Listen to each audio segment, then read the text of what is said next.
I'm over here jamming to that theme music. Yeah, that was going to be the first thing I said when I started this. But welcome to episode 14. Look, I've been messing up for the past couple episodes. I didn't know what number it was, but I remember. Welcome to episode 14 of the Rorschach Test podcast. I am your host, Tyrell James. I have a very, very special guest today, AJ Throwback. My guy. What's going on, man? I'm great, man. I'm honored to be on this journey with you, bro. And when you get to the point where you start losing count of your episodes, that means you're doing something right.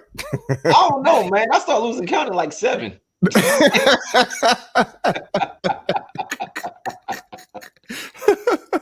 You might need somebody to keep up. You might need somebody to keep up with those episode counts for you. Yeah, man. I need an assistant. You do. You do, bro. So today's gonna be a little bit different for me, because I have to sit here and interview you and act as if I'm not talking to one of my closest friends, and act as if I don't know you have all of this stuff going on, whatever. So, but I'll figure it out. I'm going to sit here. You know what? I really want this interview to be barbershop talk. At the same time, an interview. So I'm going to try to figure out how to bring those two together. Yeah, absolutely. But but no, I do want to go back to when I saw you bopping your head to the beat. Oh yeah. And I made that beat. Yeah, I know. As soon as I heard it, I was like, I know Ransom made that. Hold on, am I calling you Ransom or am I calling you Tyrell? Which one is it? It'll be Tyrell for this because everybody knows me as Tyrell for the podcast and not Ransom. I know it's going to be weird for you. Just like I don't call you AJ Throwback, I call you Joe. Exactly. The nature of our relationship. Funny though. It just dawned on me. You call me by my rap name, I call you by your real name. Right. That's funny. But you know what? And I do want to get into that because that's how we met, actually. So I am going to get into that a little later. Okay. In the podcast. But before we do, I need to apologize to everybody who is watching and listening, because you got to understand, like I said, this is one of my closest friends. So if we just kind of start going off into our own little world, just bear with us, okay? And it's going to happen, so just be prepared. It's probably going to happen,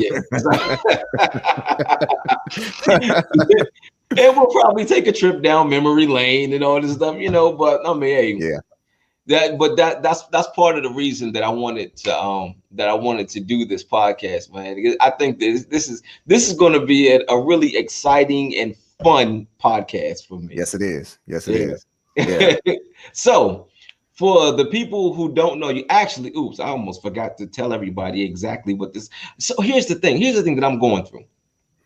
So, having to explain what this whole Rorschach Test podcast is about, it's becoming annoyingly redundant. Yeah. I'm getting sick and tired of explaining what it is every single time I do the podcast. But I have to understand, I have to do this because I have to treat every podcast as if I have somebody new. That's true. That's very true. And I also have to, I have to treat it as if there's somebody who doesn't know what a Rorschach test is. So I got to go through it. So for those of you who don't know, and for those of you who are first-time listeners and watchers, hopefully you'll continue to come back. But also, you got your podcast. We'll get into that too. I'm trying to take some of your people too. So take them. They'll support you, brother. Exactly. And I'm gonna send my people your way. Right.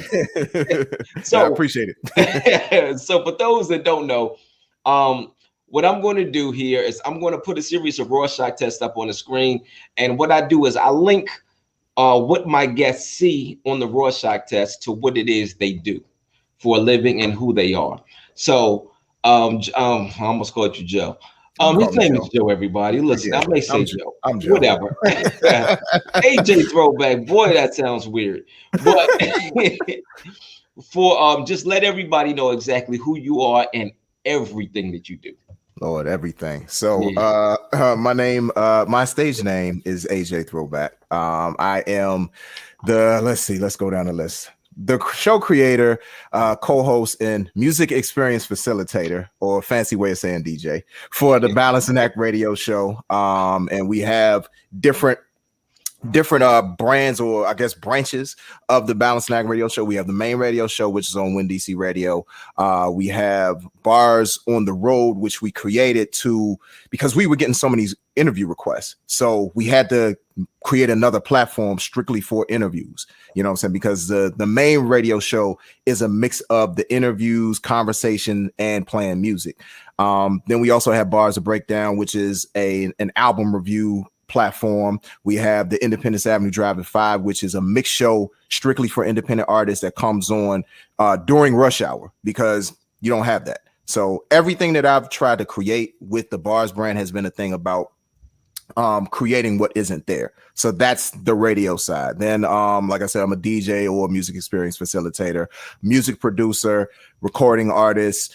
And I feel like I'm forgetting something out there. Oh, business owner. I officially am a business owner as of March. I am the founder and CEO of Balance and Act Music and Media, or BAM for short. Okay. Yeah. I try to make that as quick as possible. But you know what, though, the good thing about that is it gives me a lot, because of course with the Rorschach test, I have to try to link what it is that you do and who you are to what you see on the Rorschach test. So the more that you give me, the easier it is for me. Yeah. So so here's the thing. I know that you've been watching my show, you've been supporting my show, and you have seen a lot of these Rorschach tests that I put on the screen. Yeah. You ain't seen none of the ones that's about to be up there today. Yes. So I want you to be prepared for nothing. Love it. I'm here for it. So, all right. So what we can do, we can go ahead and get into one of these tests now. Man. Okay. All right. And let's see. Let's start here. All right. What do you see here? Oh. This is an interesting one. I see it looks like a baby that's really upset and like throwing a tantrum.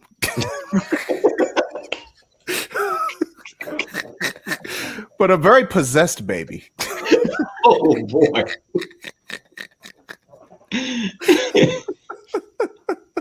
I was about to say something about your son until you said possessed.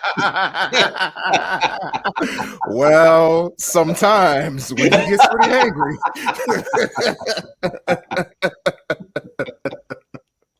This might be pretty accurate. Man, so here's the thing with these new tests that I just downloaded. I well, of course, and uploaded so that you'll be able to see them. I just did these probably about 20 minutes ago. Okay. I haven't examined any of these things. Okay, so this is fresh for you. Yeah, they're fresh for me. I see some sort of alien. I can see that. Yeah, I can see that. I see an alien.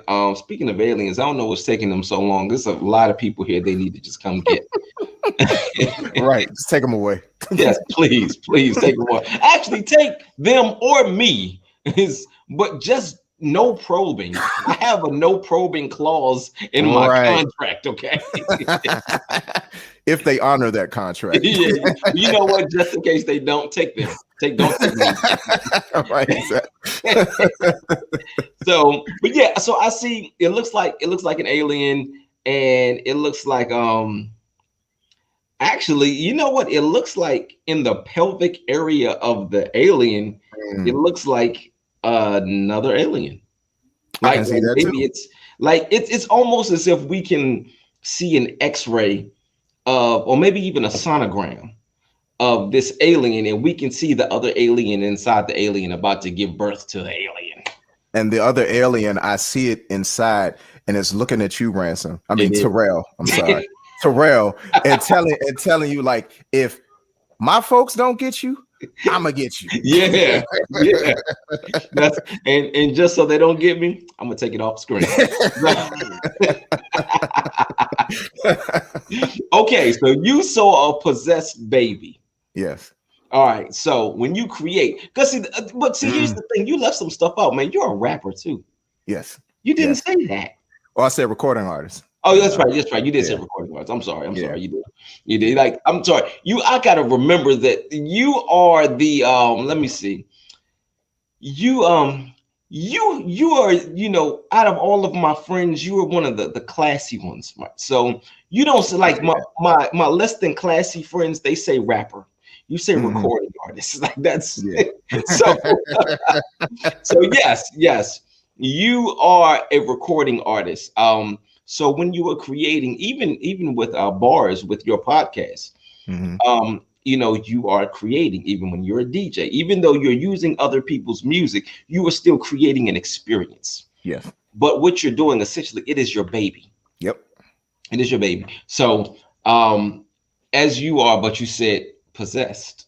You said possessed. However, I'm going to go in a different direction with that word. You possess a gift. You possess a gift with your baby. So let's talk about the birth of your baby. When did it first start for you?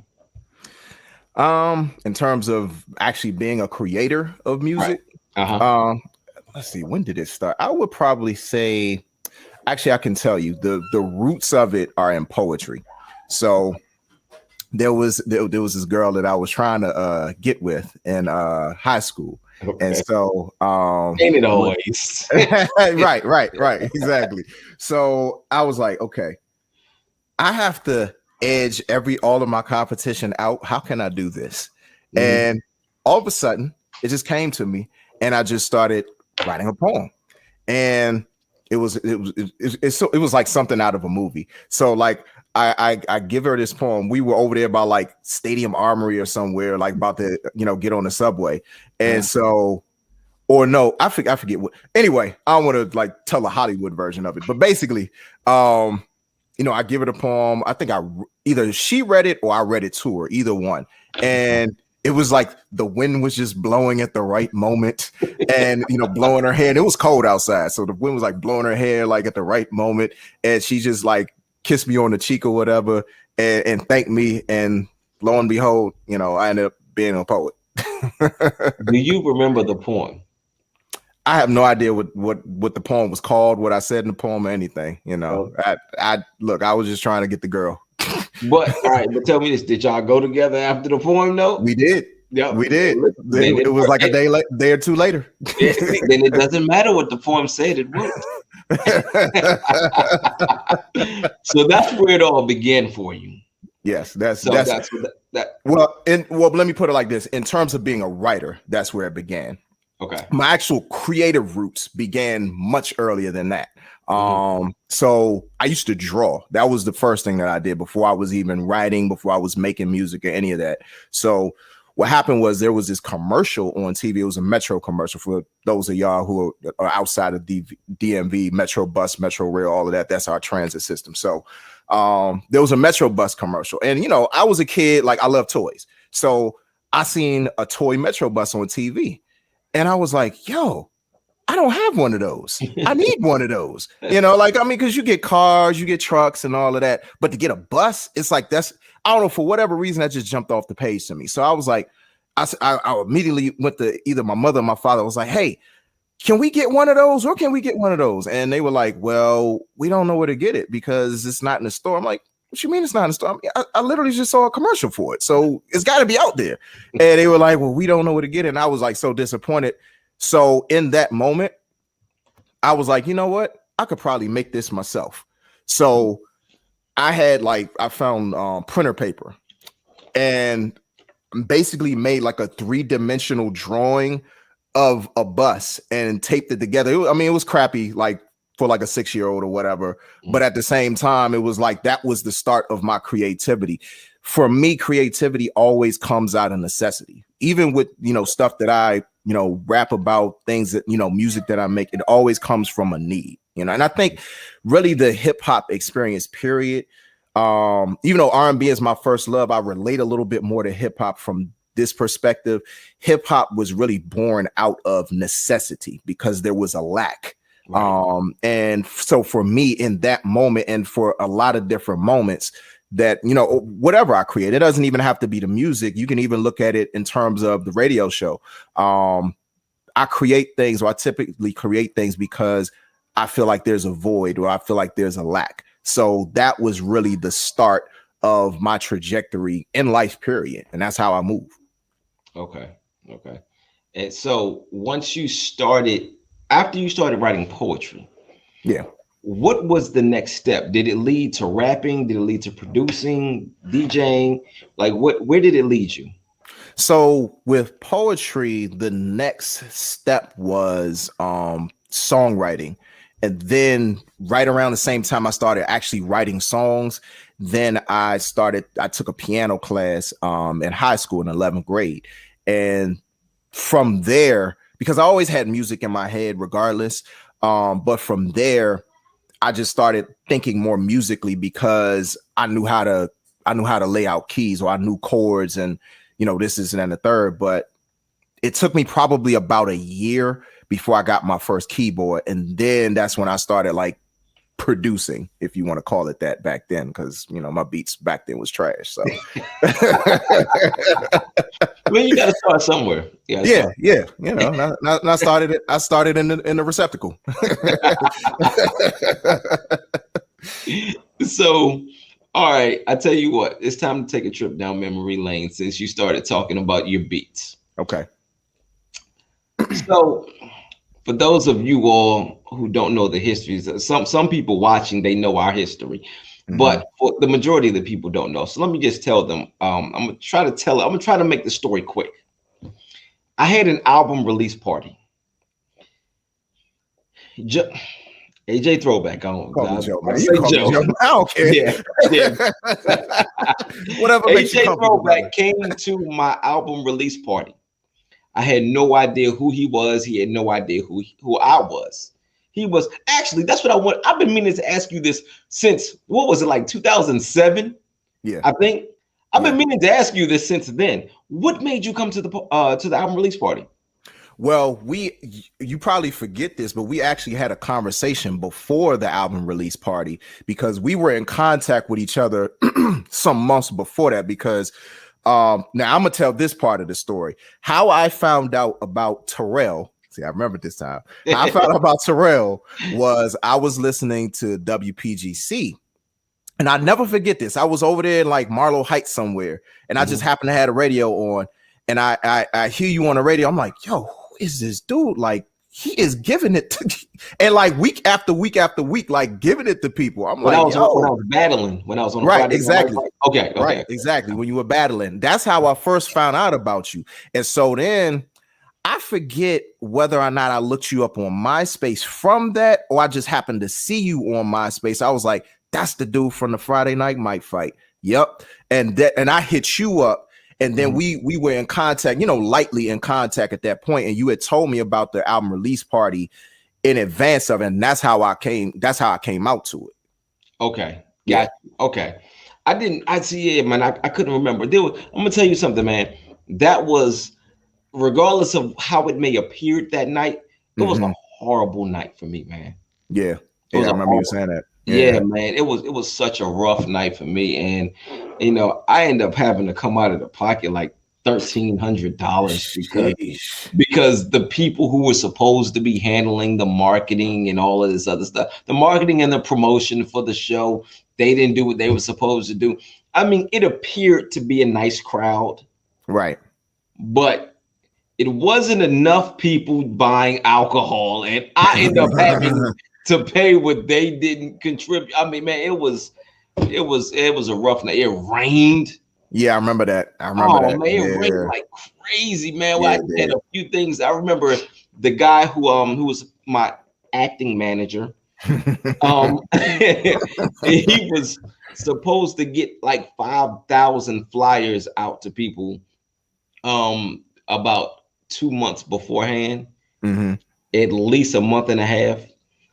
And he only sent out 500 flyers 2 weeks prior to the party. Oh, that's piss poor. Yeah. So the majority of the people that were there were people that I invited. Yeah. Yeah. So even though it appeared to be a good crowd, the majority of those people were the people that, like, when I record, or like when I performed, I took a crowd with me of no less than between 50 to 70 people whenever I performed anywhere. Yeah. So about 50 to 70 of those people there were mine. Right. Your normal crowd. Yeah. Yeah. And then everybody else, it was just an added bonus, but I was like, man, but anyway. So I was thinking, okay, I'm glad you said that, because I was thinking that we met at the party, because I didn't remember talking on MySpace. Yeah. I didn't remember that. Yeah, that's how I even knew about the party. Otherwise, I wouldn't have known about it. Right. Okay. Yeah. Okay. So yeah, thank you God for that. But because the thing is, like, I remember you calling me. So you got my album. You got my album at the album release party. Right. And probably, I don't know how long it was afterwards. I don't remember, but you hit me up and you were like, look, I got something I want you to hear. And I'm like, all right, cool. So at this time, man, I had come across so many different producers that were just subpar or garbage. Yeah. And there were so many guys, especially because I was in the Friday Night Mic fight, and they loved when I was battling, and then they went to my MySpace page and they heard my songs and they were like, yo, I want to produce for you. So I was sitting down with a lot of different producers, and they would always play me their best beat first. I would get excited. And then there was this drop off, and I'm like, oh man, give me this one beat. Let me get out of here. So then you hit me up and you're like, I got this beat I want you to hear. And I'm sitting there. So now I've been disappointed so much that I'm thinking to myself, I'll come over to Southeast and sit with you and listen to your beats, but I'm expecting it to be garbage, or subpar. Right. And when you played that beat for me, I remember sitting there and I heard my voice. I said, did you sample my voice from you got my album? You took one of my songs from my album and sampled it. Yep. And I'm sitting there like, yo, he just sampled. So you grabbed my attention immediately. Yeah. Then the beat dropped. I was like, whoa. I said, okay, this is phenomenal. But I've had other producers hit me with beats that are good or great. And it's just the one. Right. Let me hear more. I'm like, I definitely want this, but what else you got? You started letting me hear all these other beats, and I'm like, when is he going to get to the bad one? It was phenomenal. That day, I told you, I don't know if you remember, I told you, I said, you are my producer for life. I do remember that. But not only did you become my producer for life, you became my brother. Yes. And I'm telling you, that was one of the best experiences, one of the best feelings in the world when you have that type of relationship with your producer. I'm going to get into that a little bit later into the podcast. I'm going to talk about that particular thing a little bit later. But yeah, that was just so you all know, this man, AJ Throwback, is one of the most incredible producers that you will ever hear. I'm telling you, it is. I appreciate that. I appreciate that. It was phenomenal. It was phenomenal. And that means a lot coming from one of the most prolific lyricists I know. You know what I'm saying? I appreciate that, and I agree with you.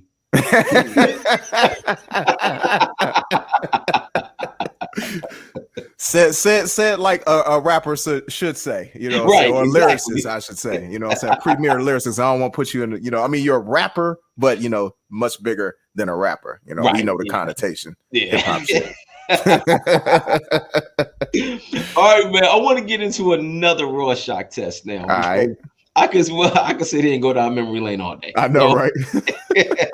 All right, let's see. What do you see here? Okay, I see this is weird. I see a kangaroo. I see two kangaroos on top of, what do I want to call these It's like I'm seeing cartoon characters with these bottom creatures, alligators. So it's like I see a kangaroo on top of an alligator, and like the alligators are pointing guns at each other. Hold up. You want me to link this to what you what you do? You asked me what I see. You asked me what I see. That's what I see. So hold on. Oh my God. Joe, I'm not calling AJ Throwback for this one.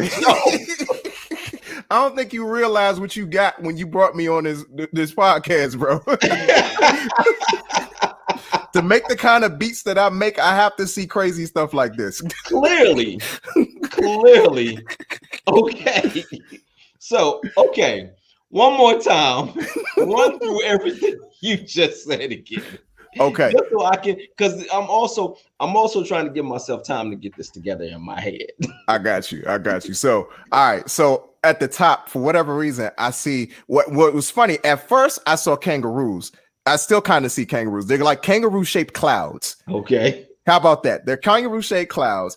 I see two gators pointing guns at each other.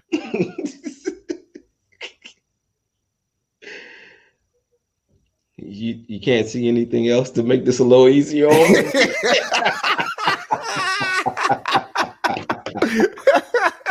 Well, it's either guns or it's like camaraderie. Like it also looks like it could be like camaraderie, like my guy. You know what I'm saying? My guy. That's two different extremes. You see the guns or camaraderie.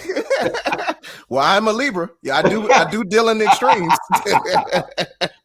Okay. All right. So you said kangaroos. Okay. All right. The wheel's turning. Yeah, I got something. Okay. I'm ready. Check this out. Kangaroos, right? All right. What was the name? So I just finished telling that story about the first beat you made. What was the name of that beat? Jump. And what do kangaroos do? Jump. Okay. All right. There we go. Jump. Bang. Now, alligators with guns. Man. See, I don't want to ask the question for you. I already have a question that I would ask if I were you, but I'm gonna let this is your podcast, so I'm gonna let you take the reins on that. I may let you take the reins on that. Let me see. So, all right, let me try to work through this. Okay. And if I don't do it, then I'm gonna let you do it. Okay. All right. So an alligator with guns. Mm-hmm. Alligators are I'm gonna let you take the reins. Go ahead. You do. Okay. Okay. All right. All right. So the way that I kind of sort of am looking at that is you have on one side alligators with guns, or one extreme alligators with guns. You have on another side alligators who are more so comrades.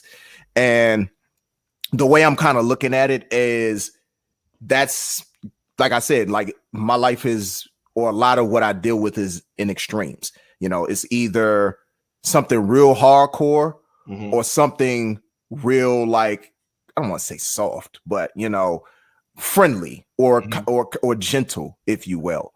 You know what? I got a better word. Unity. Okay. Yeah. Because I do, you know, with a lot of your music, man, you speak up. I mean, there's unity, but unity in the sense of you are very uplifting, and you know, there's a lot of your music is positive, man. It is very, very. I'm gonna tell y'all something, for y'all that's listening, about this man's music. A lot of times, and this is just my own personal opinion, with a lot of other music that is uplifting, it's corny. It's corny. Agreed. Yeah. This man is different. It is very different. When he's talking about unity, when he's talking about things of that nature. And sometimes you have to peel back some layers to understand things, because he's very layered, and he's very deep, very, very deep, very profound with the things that he says. So you have to hey man, thanks for this alley-oop, by the way. So my pleasure. I'm here to help. So but but when you listen to the music, you sit there and you think to yourself, my gosh, like this man, not only is he a lyrical genius, and then he probably created the beat too, so he's the genius when it comes to making the beats. But then you listen to the songs, and then you come back to the song, and then you hear something else. You just start peeling back layers as you're listening to the music, and then you're like, wow. And but you really get that uplifting, you get that unity, you get that. And this is coming from somebody from the hood of Southeast too. I mean, this is that's where the alligators with guns comes from. Yeah, exactly. yeah. I mean, there ain't no alligators in DC, not no animals. The humans, yeah, some of them are like alligators. Yeah. Exactly. Gators with guns. Yeah, gators with guns. I think that's the name of your next album. It should be. Right. Y'all heard it here first. Thank you, Tyrell. Yeah, man. This is but yeah, that actually, that's perfect. I mean, because you come from the, now in DC, we're from DC. Ain't no swamps in DC. Right. But although technically DC is built on top of a swamp. Really? Yes. I didn't know that. Yep. That's why when you get the humidity that you get in DC, it's that swampy kind of environment. Like even if you ever been in a anybody who's ever been in a metro rail, they had to use a specific kind of concrete to account for the fact that you had this swampy kind of mud, dirt kind of thing going on with DC. So it's weird. I learned that in DC history. You know what I'm saying? Don't mind me. That's the other thing about this dude. He's extremely smart. So we're all going to learn some stuff during this. So, yeah, I had no idea. I didn't know that. Yeah. So, all right, cool. Well, you just made this real easy for me. Crocodiles are in swamps, and guns are in DC. So, gators with guns. Yeah, gators with guns. Y'all gonna hashtag that by the end of this joint. Man. All right, man. Let's get into another Rorschach test. Okay. What do you see here? Oh, okay. This one I see. It's funny. I see two things. The first thing I see are like two kind of crackhead ostriches.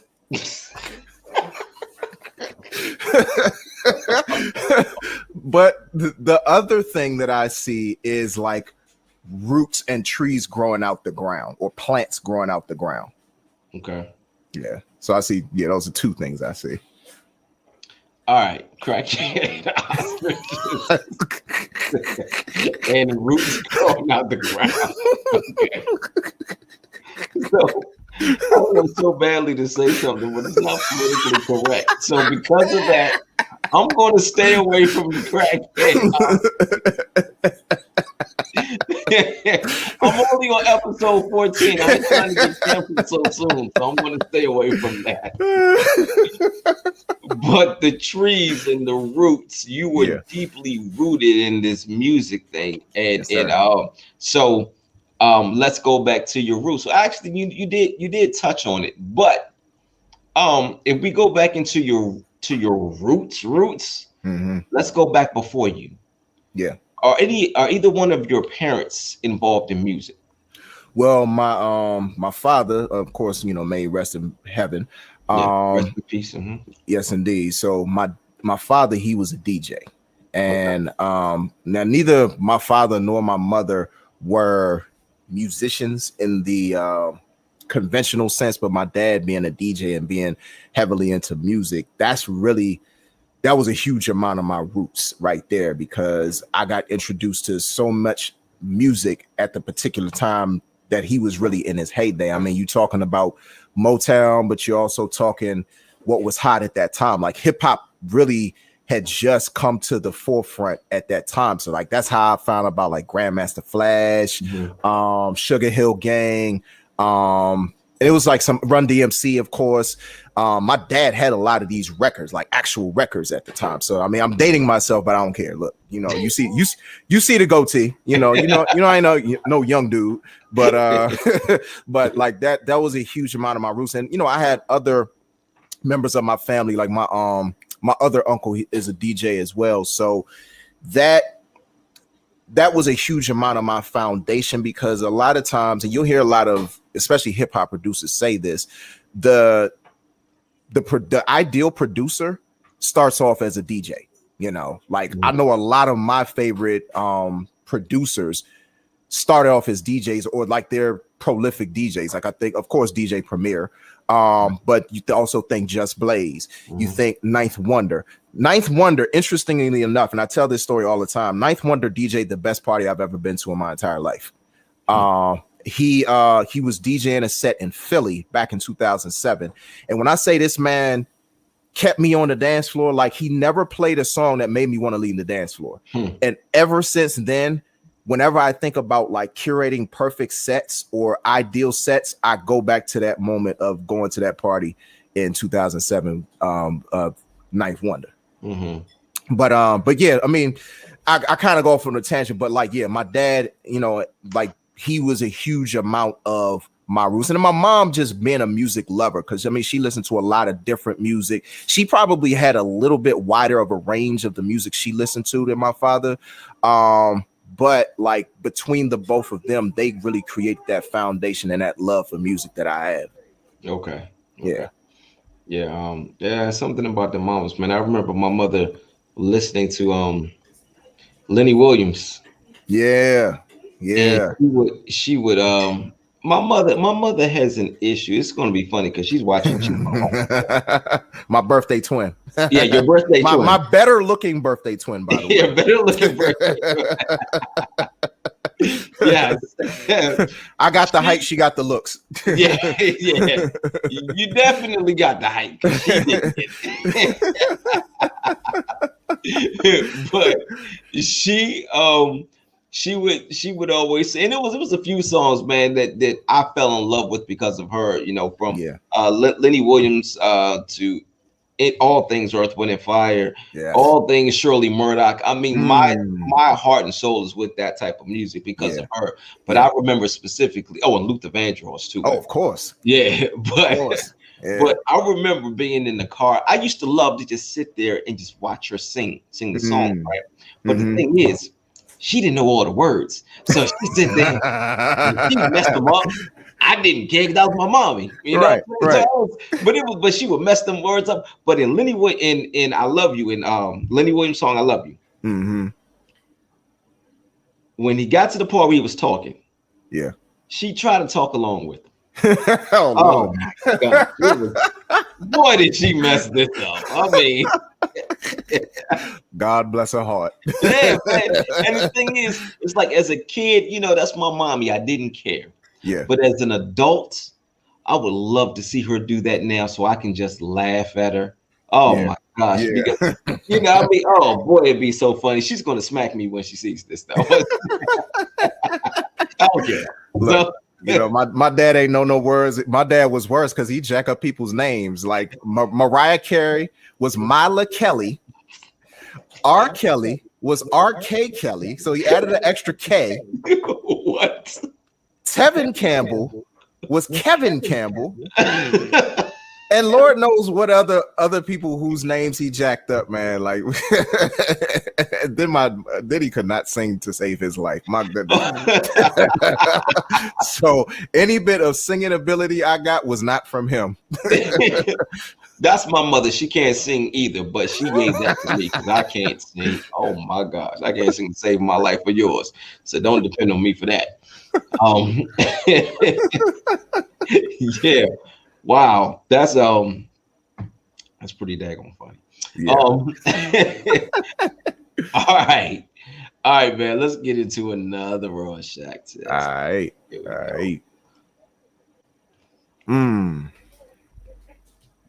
A peacock. Peacock. I see a peacock who's praising God. Okay. I see a peacock too. And okay, and I see him praising God. I see it. I do see it. Okay. That was easy enough. Okay. So peacocks, they are bright and beautiful, and they just and you say you saw this one praising God. Okay. So what you do, your beats, they are bright, they are beautiful. They and so how much of this this gift that you have, how often this bright, beautiful gift that you have, how often do you just stop and just say, thank you, God, for this? All the time. All the time. I tell anybody, who stands in awe of anything that I create, I'm like, especially because I have to say this part of it, especially because I'm not a trained musician, like in the sense of like, people ask me, what chord did you play that in? I'm like, I don't know. I'll take a guess. You know what I mean? Like, I know the keys of, the piano or whatever. I know my keys and all that. But like when you get into the technical part of it, that's when it's like, look, bro, just feel the music, forget all that. Right. But I say all of that because it's like a lot of times people stand in awe of it. And while they're standing in awe of what I create, I'm standing in awe of God saying, wow, like you move through me in that way to create that. I always think about an interview that Michael Jackson gave. I think this might have been like maybe around 1987, 1988, right around the time he put out the Bad album. And I think it might have been like one of those video interviews for like Jet or Ebony or something. So like he's talking to the person and basically saying, this isn't of me, this is God's work, not mine. And that's exactly how I look at my music. Like this is, I guess my music, whether I'm talking God talk or not, it's always really in praise of God and in reverence of the fact that he blessed me with this gift. And otherwise I would not be able to create the way that I'm able to create without being as trained as a lot of people are, So I always look at music as a spiritual experience, whether I'm putting together music, whether I'm actually writing bars, I always look at it like, and I think I might have made a reference to it on one of my mixtapes. God is my only ghostwriter. Okay. That's deep. Yeah. That's deep. Yeah. You actually reminded me of, do you know Proverb? Oh yeah, absolutely. Okay, you remind me of something that Proverb said to me years ago. Proverb is a rapper, by the way, if everybody listens. Proverb is an incredible rapper. Incredible. But Pro said to me one time, he was working on a song. He said, I don't even know how I got through the song. He said it was like God just took over. He just took over and he wrote this song. It's like he said, I have no idea how I did this. So you just reminded me of that when you said that, man. Speaking of the gift that you had, there was something, earlier I said that there was something that I wanted to speak about as far as I don't remember the connection that I was trying to make, or I don't remember what I said earlier to make the connection to this, but basically what has happened like with our relationship. And I believe that this is a gift. This is God's gift to you and God's gift to me working together. Agreed. There have been times, for instance, perfect example, my favorite song that I've ever recorded, Guilty Pleasure, that you produced. Yeah. And I have my two little cousins who are like my little brothers. They are singing the hook. I got two hooks on the beginning and in the end. I don't know if they still consider hooks because they're the beginning and end, but whatever. It's unconventional hooks. Yeah, it's a hook. So, but that song is my favorite song that I've ever recorded for a few reasons. Number one, because they are on that song. They're like my little brothers. And my cousin Justin, he passed from cancer. Right. He and we spoke about doing a song together. And that was the only time. That was the only. We actually talked about doing a few songs together, and that's the only thing that we ever recorded together. So it's always special to me. Yeah. But also the other reason that that's my favorite song is because that entire song is a double entendre. Every single bar. So that was, for me, I felt that was the most creative that I've ever gotten, because I had to make sure that every bar could be taken two ways. So I was excited about that. But then it's my favorite beat that you have ever made for me. Not only that, I called you, I gave you the idea for this beat. Now, at this point, the song was done in my head. Yeah. It was, for some reason, it was just so easy for me to just come up with these lyrics. I finished the song in my head. I called you, I gave you the idea for the song. You created the beat. I did not tell you how many bars I needed for that beat. You created I told you I had a hook in the beginning and a hook at the end. You created that beat. You sent it to me. When I got that beat, I was listening to it. I didn't say anything as I was, because I like to rap over the beats when I first get them. Yeah. I didn't say anything for the first 8 bars because there was the hook. As soon as the beat dropped and my part came in, I started rapping. When my part ended, the hook started. Yeah. You did not have to reformat that beat. It was almost as, not only that, the beat, the way you created that beat, it was almost as if you opened my brain and said, okay, what exactly is it that you need for this beat? And you made that beat exactly how I needed it to be, even down to the number of bars. It was incredible the way that happened. Yeah. And then you did the same thing for Stockholm Syndrome. Yes, man. Another one of my favorite songs that I've recorded. Love that joint. Yes, you did the same thing. It was the exact number of and that one was like, I believe that one was 102 bars.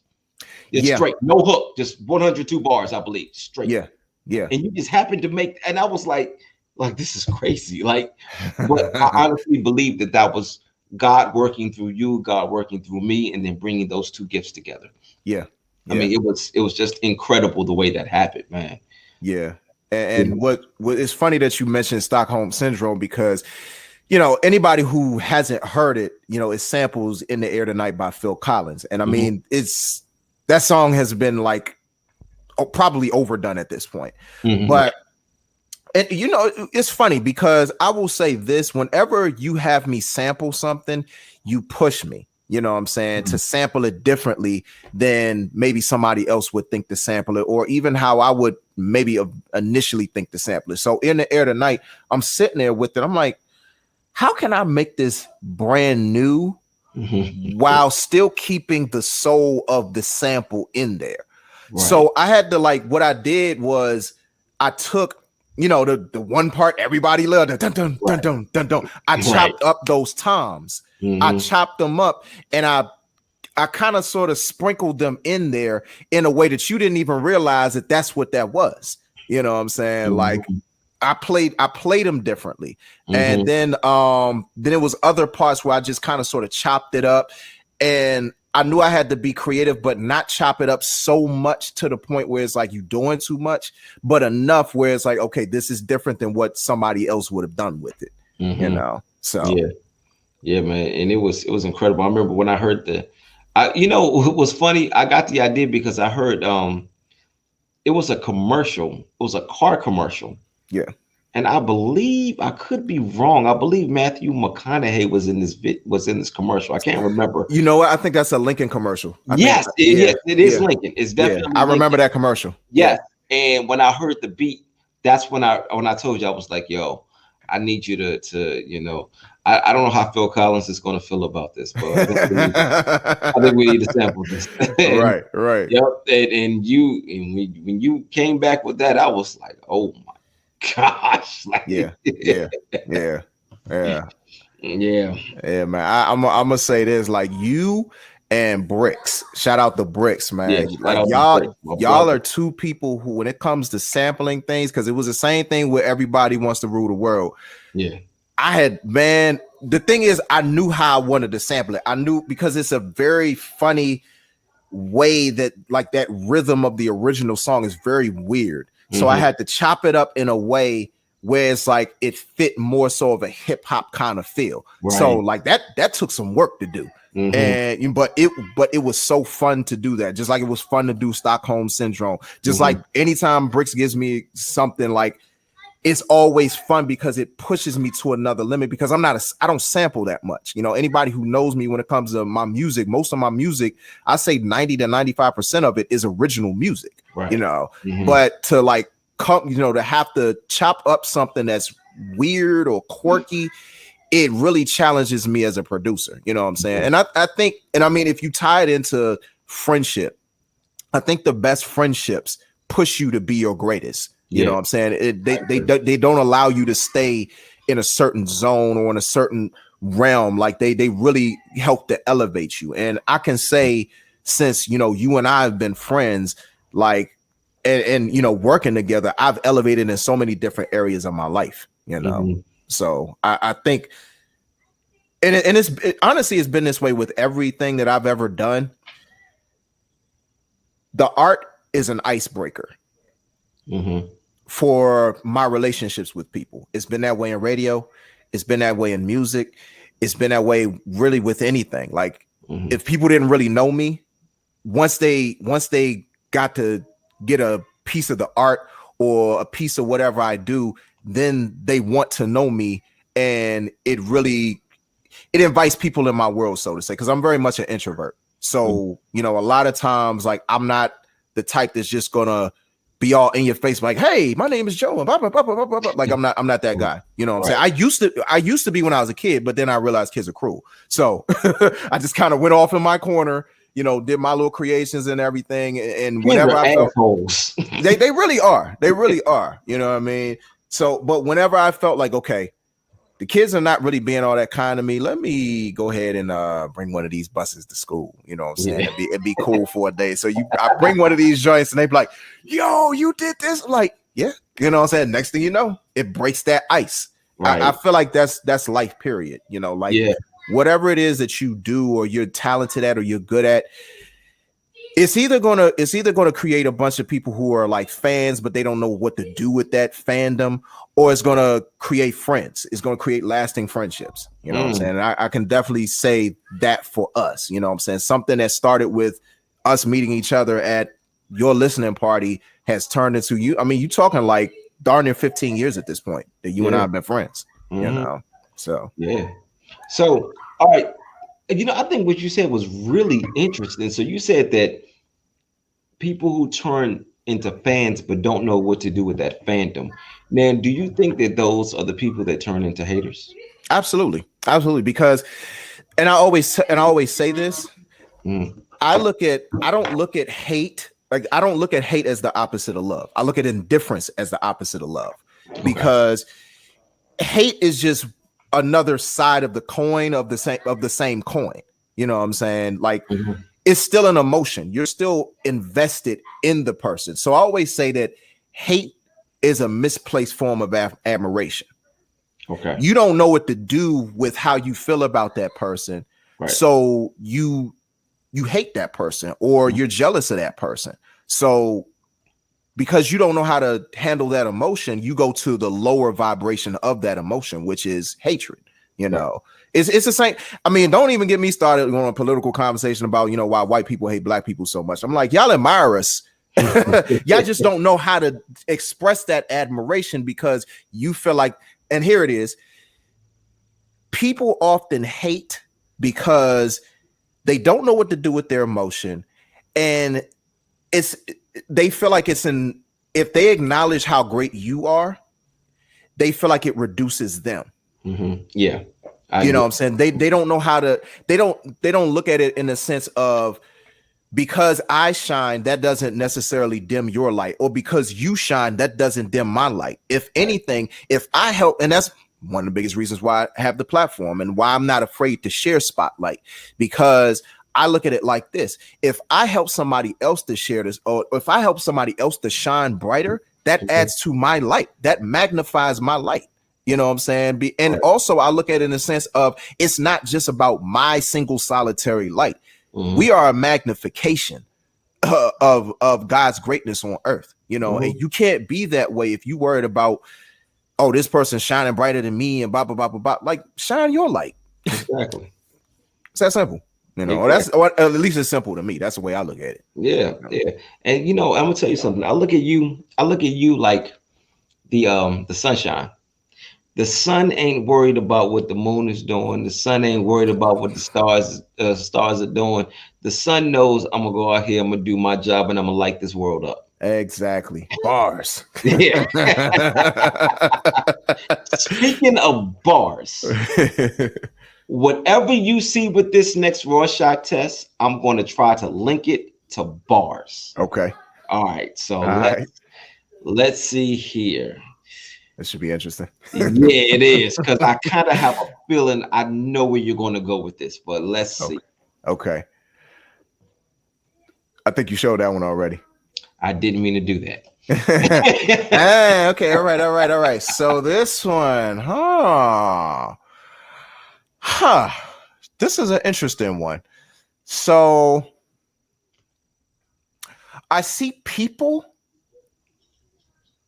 It's weird because I see a couple of things. I see people, and I don't know, like this. This is actually a weird one because, you know, like I see people, but I also see a pelvic bone. You know, like a pelvic bone that is troubled. That is what? That is troubled. Troubled. Yes, that is troubled. Okay. But you know, it's funny. I'm actually looking at, like, I see somebody giving somebody a thumbs up of approval. I also see somebody kind of sort of like, I don't know, like they look like they got like shotguns or something. I don't know, it's weird. So I see one person. Yeah, I see the shotguns.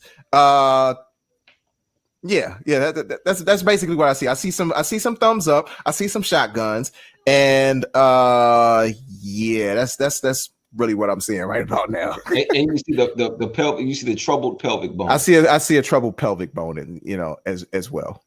Okay, all right. So let me try to break this all down. All right, so you see the shotguns. Okay, all right. So when it comes to bars, your podcast, bars, BARS, which is an acronym for Balancing Act Radio Show. You got your shot.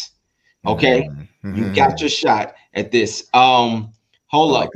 I'm about to make a connect even with the shot. What else you said after the shotguns? What else did you say other than the pelvic bones? What was the other thing you said you saw? I see somebody giving somebody a thumb of approval. Like, hey, you're doing a great job. Right. Got you. All right. So you got your shot. All of us, we're sitting around, we're watching this show, and you were definitely getting the thumbs of approval for what you do with this incredible show. Okay. Appreciate that. Pelvic bone that is troubled. So the pelvis is where women, this is where they give birth, right? Mm-hmm. Okay, so from that pelvis, that's where they push that baby for. This is your baby, okay? But it's troubled because yesterday, and then on a couple of other your bar shows, so it's been a bit trouble. Yes. What is causing that trouble on such an incredible show? I have no idea. I sent StreamYard, I sent them a message yesterday after that broadcast. And what's crazy is people who still loved it. They still, I mean, you know, everybody laughing at, you know, me sounding like Helium, and all the artists. One artist was like, hey, I hear you had the tempo set the dance floor. You know, it was not me. It was not me. I did not do it. But you know, like I sent the email to them and everything and let them know what the issue was. They were trying to make it seem like it could be a couple of things. The fact that when you stream, the best way to stream is, if you're the stream host, I should say, if you're the stream host, the best way to do it is to hardwire from your router to your actual computer. So I always do, like, ever since I started doing this stuff virtually, that's what I've been doing. Like I hardwire, because if you try to do it through Wi-Fi, it can get tricky, you know, with the reception and everything. But then they were like, and so I told them, I was like, I hardwire every single time. It was only one time that I didn't, and for whatever reason, I didn't have an issue that day. But then they were saying, oh, maybe you need to be close to your router. I'm like, look, bro, my router is in my bedroom. I broadcast from my living room because there's no room in my bedroom for all this equipment. So yeah, that's not going to happen. Mm-hmm. And then it was another factor. Oh, running multiple programs while you're trying to run StreamYard. Okay. And so I told him, I was like, well, I have to run virtual DJ so I can actually DJ. Otherwise, I'm just standing there. Y'all see me, Ricky, you don't hear nothing. Right. It's just for show. It's like, y'all don't want to just hear me talk the whole time. But right. So I'm waiting to hear back a response from them. But that's the breaks of technology. Yeah. We've been in this virtual realm, for over a year now with like a lot of the, you've seen so many different things come about. So many DJs have gotten on and created programs because of COVID and everything, myself included. But the adjustment is that you have to deal with the technology. It's a learning curve with a lot of this stuff. When I first started it, back in, I want to say I tried to do it was like last April. And this was like maybe a month after my dad passed. So like all of these new things that I have to learn. So I get, I think I got a mixer. The mixer didn't work. So and then I tried to go through another streaming platform. You got to have a super computer in order to broadcast OBS. For anybody who who's interested in OBS or whatever. Is that you got Labs? Yeah, exactly. Oh, I just started working with that today. It's not going to work. My computer is I'm not. Yeah. Okay. Yeah. You got to have a supercomputer in order. Like, I mean, gotcha. And the thing is, a lot of times when it comes to streaming these platforms, for anybody who's interested in doing it, like you have to have one computer doing one thing and another computer doing another thing. Because if you try to stream, especially if you do something like OBS from the same computer that you're DJing from, or you're running music from, or you have other programs running, you're going to run into the issues that I ran into my first two shows doing virtual. Like everything was laggy, it was slow, it was weird, but then discovering StreamYard, it was like, okay, I can do this and people can be on camera, So really this whole period, I guess, kind of sort of tying into the birthing of the baby and the troubled pelvis thing. As you birth whatever, it's always going to be some pains. It's always going to be some growing pains, or carrying pains, if you will, when you're getting to the point where you're birthing something, like you could think everything is going to work perfectly and function the way that you think it's going to function, but then some complications come about. Everything is about adjustments, along the way and adapting along the way. And I had to do a lot of adapting. I had to spend some money on top of that. And that was part of the adaptation. You have to roll with the punches, basically. And that's been the process.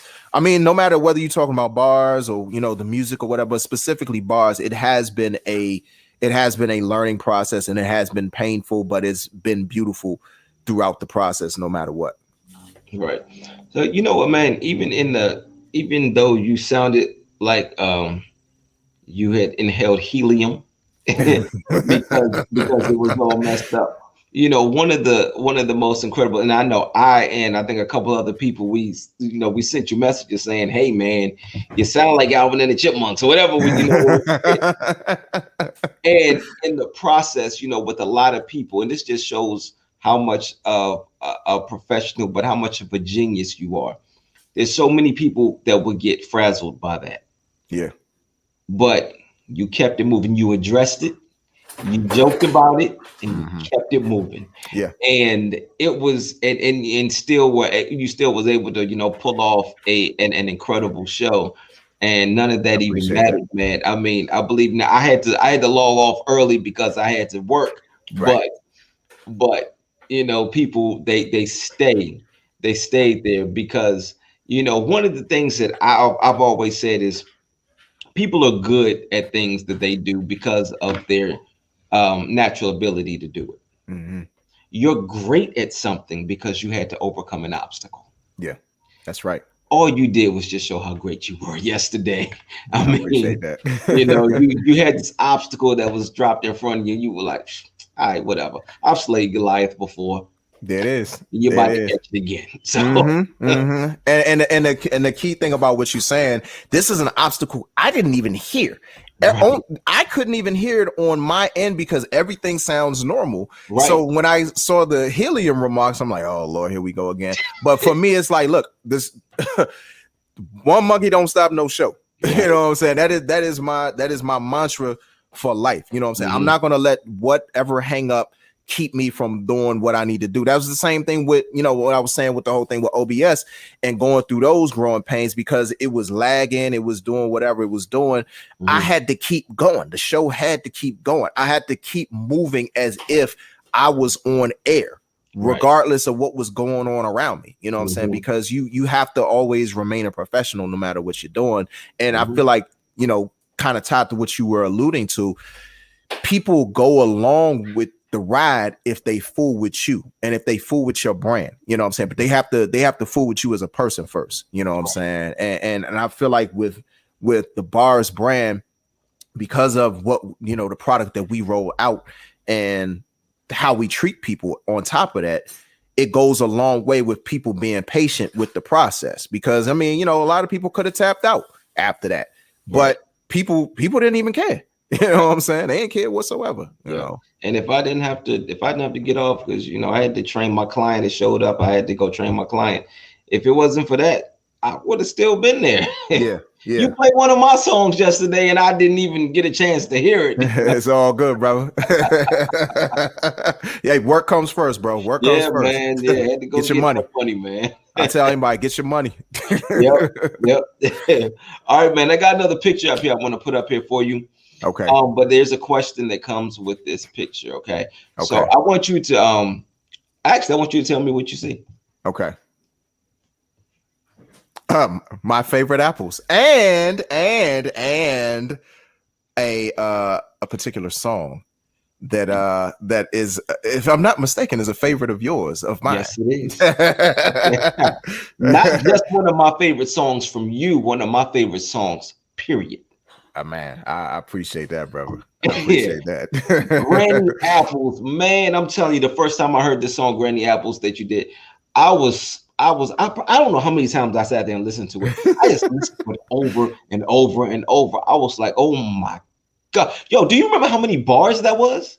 Oh, it's like maybe 130 something bars. It's up there because I mean, it's a 5-minute song. I literally rapped to the entire it's a song called Bittersweet by MFSB. Anybody who doesn't know MFSB, they're the backing band for a lot of the Philly international artists like the OJs, Harold Melvin, the Blue Notes, the 3 Degrees, Teddy Pendergrass, the Jones Girls. Like they were their backing band. So they put out a series of instrumental albums and Bittersweet was on one of those albums. So there was some studying. When I say I had to study that instrumental, because I didn't want to break it up. I didn't want to do any of that. I wanted to rap over it straight because I'm like, nobody does this. So I wanted something that was going to challenge me lyrically, that was going to challenge me conceptually. And man, I mean, the response that I still get to this day, you talking about a song now that's like almost 12 years old, and I still get responses to it like it came out yesterday. Yeah, that I put out Legend of the Fall in 2009. It's coming up on 12 years on my birthday this year. So yeah. Wow. Yeah, man, I love that song, man. I don't know if I told you, but I played it for my mama. Oh yeah? Man, she loves it. Well, I mean, honestly, that's not the only song of yours that I played for her, but that was the first one that I played. Oh, okay. Okay. And she was just like, she was just taken aback, man. She was like, man, this dude is a genius. The way she was going on and on about that song and about you, I had to remind her that I was like, hi, I rap too. I'm pretty awesome too, Mom. but I couldn't do nothing but sit there and agree with everything she said. But I'm like, but yeah, that song, man. Oh my gosh, man. And of course, you were and I know I've said this to you before, but you are the, when I think of the rapper / producers, I don't know, I can't think of any other producer that is as good at doing both. Wow, I appreciate that, man. I mean, Kanye is incredible, but the rapping, and of course, all of those, that ain't always his pen. Mm-hmm. You know, there's somebody else writing at times. Right. Then I'm sorry, I don't mean to cut you off. You know who's an incredible lyricist and producer? Who's that? Fonte. I didn't know Fonte produced. Fonte, not only does Fonte produce and rap, he also sings. Really? So yeah, like, you let me tell it, Fonte is the most talented, like, hip hop or traditionally hip hop artist in hip hop, because he can rap well, he can produce well, and he can sing well.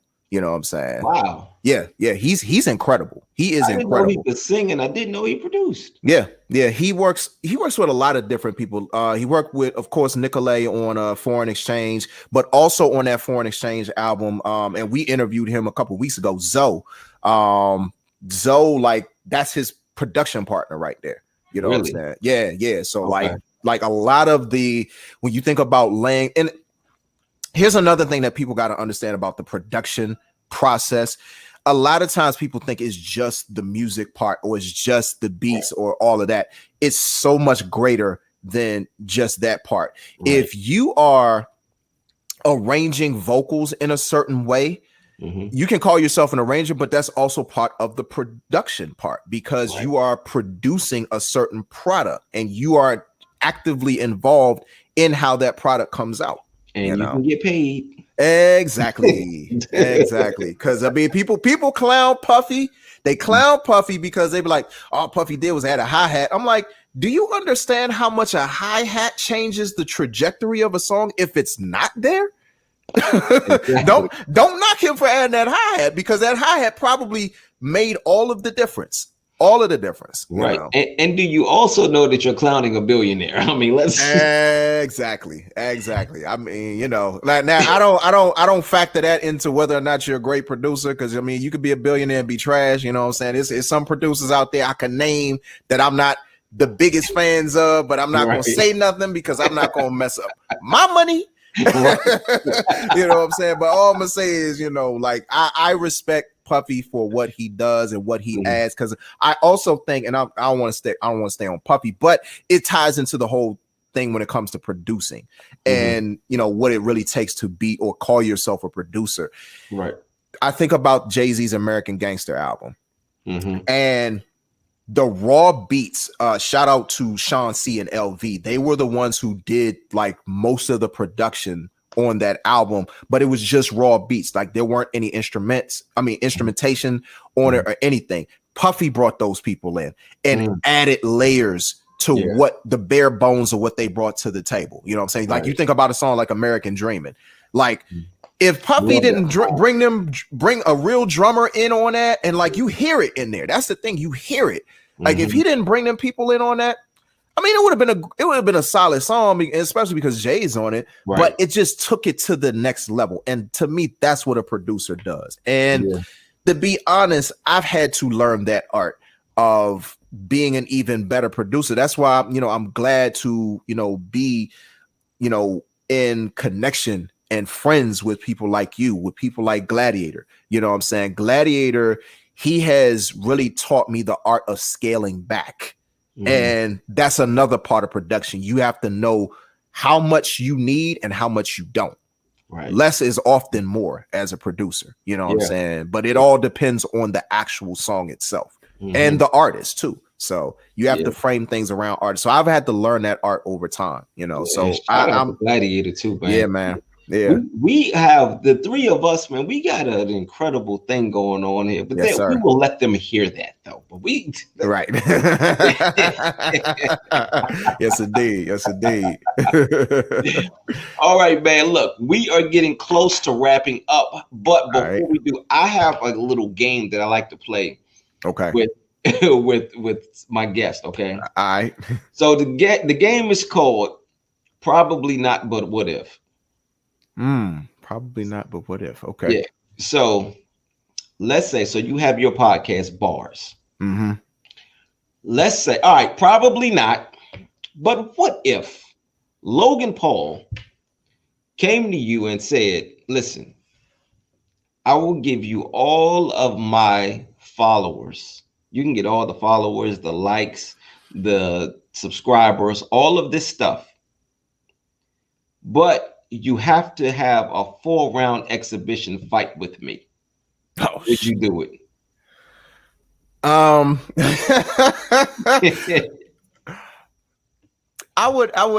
would train for it. I'll put it like that. I would train for it. Okay. So depending on how training went, that would determine whether or not you took the fight. No, I mean, I would train. Like, I would still get in the ring with him. You know what I'm saying? But it's like, if I'm gonna get in the ring with him, I'm like, look, I'm a train to fight you. Even though I know I'm gonna lose this joint, but I'm at least trained so I can, take them punches a little bit better. What if it was Floyd? Same thing. I train. What if it was Tyson? Oh, look. I will just act like one of them hits took me down in like 26 seconds or something crazy like that. Look, you're right. I wouldn't have to act, but I would act like the first punch off the rip. Like, hey, I'm helping you out because you just set a record, bro.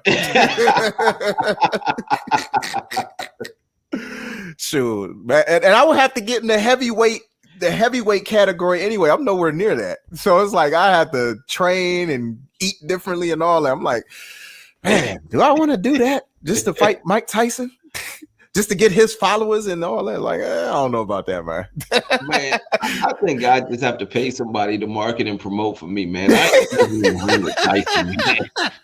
I don't care how old he is. I ain't stepping in the ring with Tyson, man. Yo, did you see that one joint? It was a little short video on YouTube where I think he was fighting an MMA guy, and he hit the dude in the I think he hit him in the midsection. Dude just went back. I was like, yo, that's that freaking sage, like old school fighting right there. Like, you weren't ready for that hit, bro. Tyson is different, man. Yeah. Nah, dude felt that. Yeah. I don't want them problems, man. Right, exactly. He felt it, and his lunch felt it too. Right. But you know what? I don't know if I'd step in it with Mayweather. And I'm a boxer. I train. I'm a coach. I'm a boxing coach. I don't know if I'd step in it with Mayweather, man. I don't know. Mayweather gonna tire you out. Like, that's one of the biggest things with Mayweather is that he's not known for his power, although he can hit you and you feel it, but he's known for his finesse and his ability to wear you down and get you to the point where it's like, okay, yeah, these hits gonna feel different by like round number 7. If you make it to round number 7. But the other thing is, man, it's gonna be irritating trying to hit him and missing. Right. You're just gonna be mad the whole fight. Yeah, man. I mean, like, now I'll take the fight with Logan Paul. I would definitely do that. As a matter of fact, I would train because since I haven't been training myself to fight, but I think I could step in the ring with Logan Paul off of training for a month. Yeah. I'm trying to set something up. I think.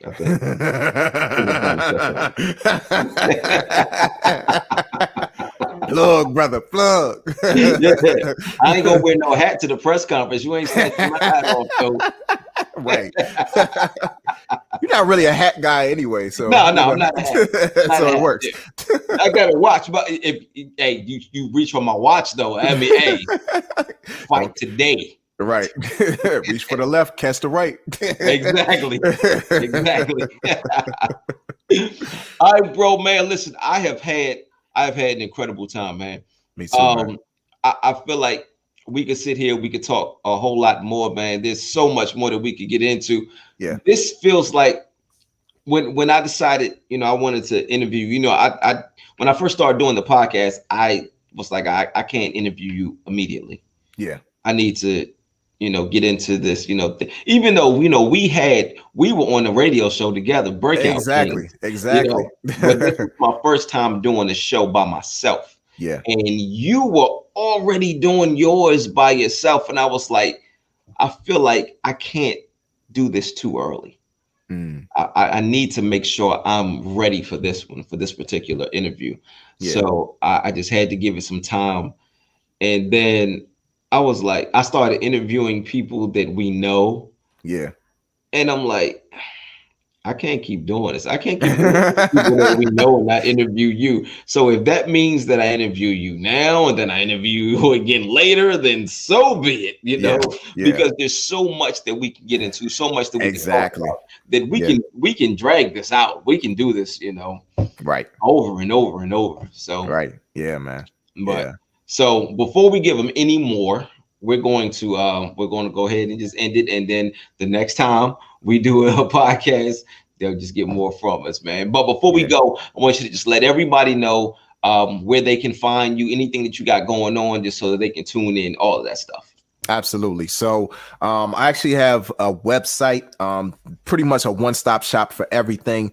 That is BAM LLC. That's BAMM LLC.net. You can find out, you can actually get my music on there. You can connect with the radio show stuff.